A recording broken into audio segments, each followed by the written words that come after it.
Ya, Assalamualaikum warahmatullahi wabarakatuh. Jamaah yang dirahmati Allah. Jadi insya Allah hari ini kita akan coba semacam podcast tanya jawab. Semoga pertanyaan ini bisa mewakili jamaah semua, ya. Dan insya Allah saya akan mencoba menjawab sehingga nanti bisa menjadikan suatu referensi jamaah bagaimana dalam menghadapi permasalahan-permasalahan yang akan ditanyakan. Bagaimana cara menghadapi rasa cemas berlebihan terhadap masa depan? Baik, jadi ini saya yakin secara umum semua jamaah pernah, bahkan bukan pernah ya, mungkin sekarang sedang mengalami rasa cemas yang berlebihan.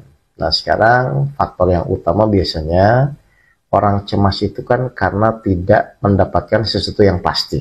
Betul? Misalnya besok anak saya harus bayar uang kuliah. Sekarang saya belum punya uang.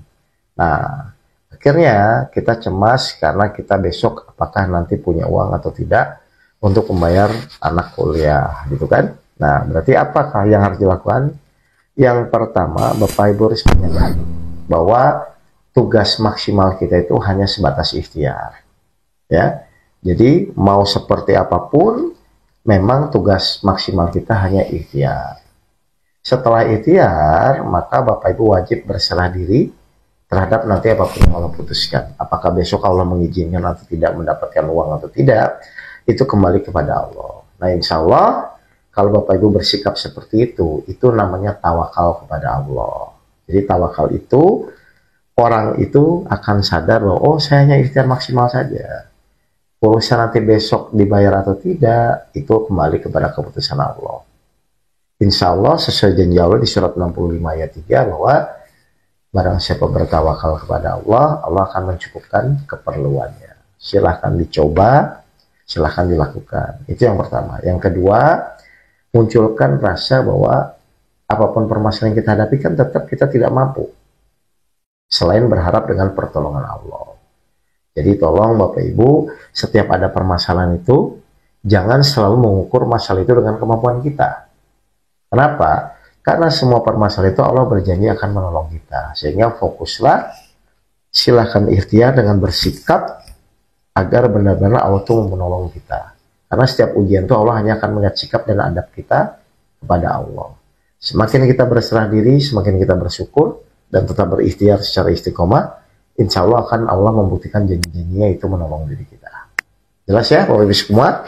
Baik, pertanyaan kedua Mas Pandu. Apa yang harus kita lakukan ketika doa-doa kita belum dikabulkan, padahal kita sudah berusaha sabar dan tawakal? Baik, di sini Allah berfirman memang di Al-Baqarah 186 bahwa mohonlah kepadaku, niscaya akan aku kabulkan doanya.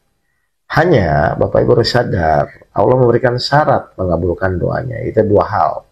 Satu, dengan niat tulus hanya menjalankan perintah Allah. Yang kedua adalah yakin doa kita akan dikabulkan. Sekarang pertanyaannya kepada Bapak Ibu jamaah. Saya sudah berdoa Ustadz, saya sudah berikhtiar, tapi kok Allah belum mengabulkan? Berarti selama ini niat Bapak Ibu berdoa itu apa? Supaya dikabulkan atau hanya menjalankan perintah Allah? Karena tadi syarat utama, syarat mutlak doa dikabulkan itu silahkan berdoa, tapi dengan niat hanya menjalankan perintah Allah. Dikabulkan tidak dikabulkan itu urusan Allah. Tapi syarat yang kedua Bapak Ibu harus yakin ketika berdoa itu insya Allah Allah kabulkan. Sehingga ada perbedaan orang yang berdoa dengan rasa yakin dan tidak. Kalau orang yakin tidak akan mempertanyakan. Berdoa saja. Tapi ketika Bapak Ibu kurang yakin pasti akan mempertanyakan. Kenapa ya kok saya sudah begini, sudah sabar tapi kok enggak dikabulkan. Berarti di situ keyakinan Bapak Ibu gagal terhadap apapun doa yang dilakukan. Jelas ya? Oke, silakan. Yang terakhir, Bagaimana cara kita menyeimbangkan antara kehidupan modern ini dan ajaran agama? baik. Sebenarnya kalau Bapak Ibu pahami lebih mendalam ya, kan manusia diciptakan Allah tuh cuma satu-satunya hanya untuk beribadah. Berarti mau kehidupan dulu, saat ini atau nanti masa depan, selama niat kita beribadah kepada Allah kan harusnya tidak termakan zaman. Jadi yang harus Bapak Ibu sadari, silahkan Bapak Ibu menjalani kegiatan hidupnya masing-masing. Tapi Bapak Ibu harus sadar bahwa hidup ini Allah menciptakan kita tuh hanya untuk menyembah atau mengabdi kepada Allah. Berarti apapun kegiatannya, ya, apapun yang dilakukan, harusnya niatnya dalam rangka mewujudkan atau menjalankan perintah Allah. Sehingga kehidupan modern seperti apapun, insya Allah Bapak Ibu kan selalu berkaitan dengan yang namanya Allah. Jadi yang paling penting itu adalah niat awal dalam melakukan apapun kegiatannya, harus benar-benar Bapak Ibu murni menjalankan perintah Allah saja. Baik Bapak Ibu jamaah, jelas semua ini?